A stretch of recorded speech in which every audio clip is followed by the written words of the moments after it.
I'm a cyclist and I live in the Pennines, and welcome to my channel. And on today's video I'm going to be doing some bike maintenance, and as you can see, the bike I've used for a long time has been the White Sterling Hybrid. It's done Land's End to John O'Groats, John O'Groats to Land's End, the North Coast 500 and many other long rides, some of which have been just shy of 200 miles in the day. And I've had it quite a few years now, and it's basically become like Trigger's broom. But we're back in the workshop today doing some bike maintenance and getting the bike ready for the winter months ahead. It's going to be cold, it's going to be wet, and the bike's going to be in tip-top condition. And I do whatever I can to keep it on the road.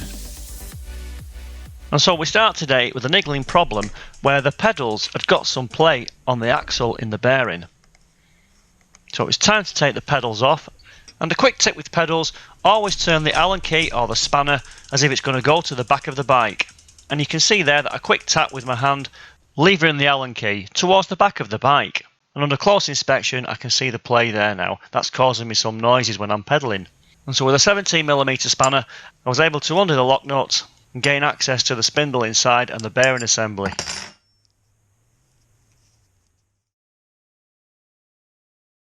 So I give it a quick clean.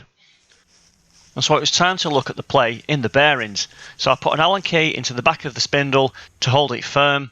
Then I've got a 10mm open-ended spanner here with a 7mm ring spanner.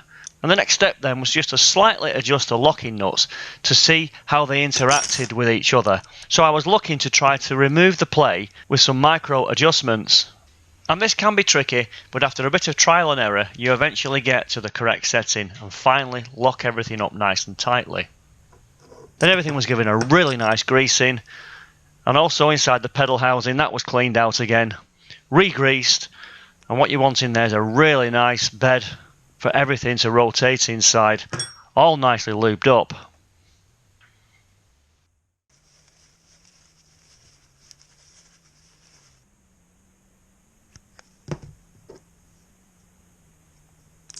And so having reassembled the spindle, all nicely maintained, a final check, and yeah, that looks much better.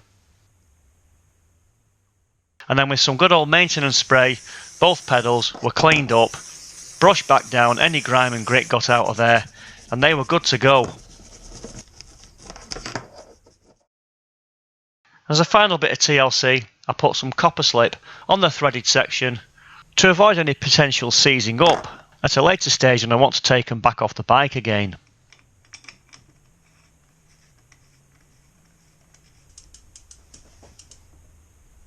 And so the next job was the front wheel. When I was riding it the other day I could hear the bearings squealing.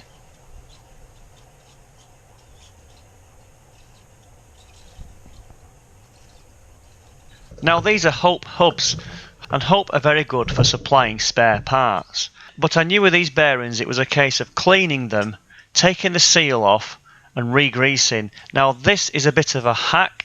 Now some people may frown upon this, and I would never want to question Hambini about this, but this is something that I will do periodically to maintain the life of a bearing. Most people who race would want all the grease out of the bearing, have it properly cleaned, then have a light smear of oil in there. But with it being a winter bike, I want this to be robust, and I want lots of grease in there to keep the water out, and hopefully just get me a few more thousand miles out of the bearings before I've got to change them. There was no play in the front bearings, they were just getting noisy. However, I did change the back bearings the week before. And if anything, I like to fettle with the bike, and these are nice little jobs to do on a wet Saturday afternoon in November.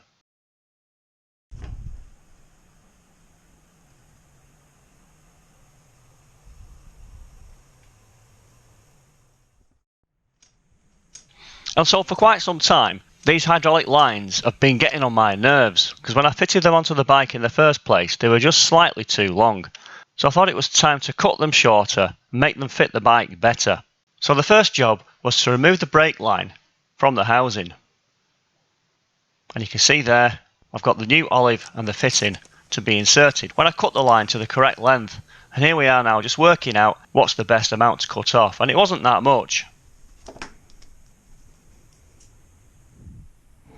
I'm using a Stanley knife just to get a nice clean cut on the end. The insert could be fitted down the centre of the line, however it didn't want to go in first time, so what I did, I boiled the kettle, got a cup of hot water and left the hosing in there for some time just to allow things to soften up and expand.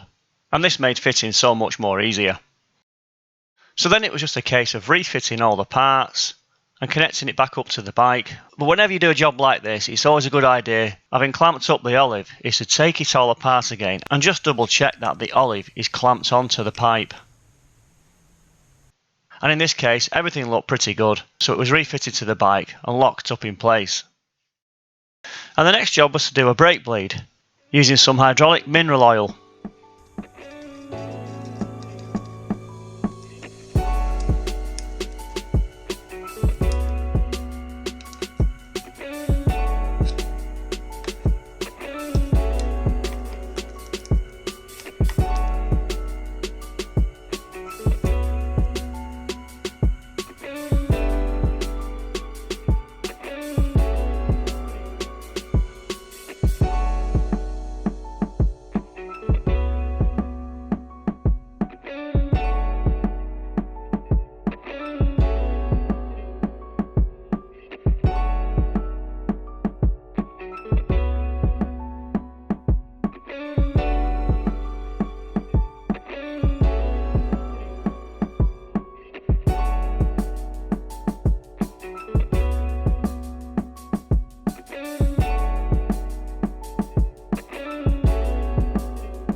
Well, there you have it, and that was a nice little job in the workshop to do on a wet Saturday afternoon in November.